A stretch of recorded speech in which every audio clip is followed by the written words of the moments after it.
people will appreciate something that's detrimental more than it will appreciate something that's beneficial because it gives them some type of satisfaction being noted. There's something that makes them feel worthy when they have something bad happening to them. As in a relationship between a man and a woman, when a woman doesn't get any attention, she seeks out any attention, even if it's negative. I've seen it happen. It's happened to me before.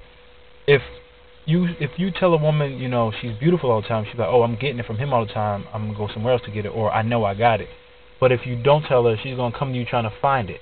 If you say, get off of me, you know, like, get out my face, ho. She can be like, yo, don't act like that. Why you being like that, you know? And she'll try to get more from you. It's like a chase. People like to chase or be chased. It's like this drama. They just like being caught up in this little circle, this rat race, hamster wheel thing, where you don't get anywhere, but it just feels like you're moving, so you keep doing it. I don't know why people try to befriend people that will, you know, like just treat them dirty. You know what I'm saying? Right. They go after people who are so-called friends or associates more than they would their own family. You know, family will be like, oh, he loves me, she loves me anyway. They always gonna be there, their family. They go after the person who's so-called their friend, you know, or somebody they see at school and try to befriend them, like the new girl. Like, it's like a dude always trying to get after this new girl, tell her how beautiful she is, but not talking to his daughter every day. You know what I'm saying? Telling her how pretty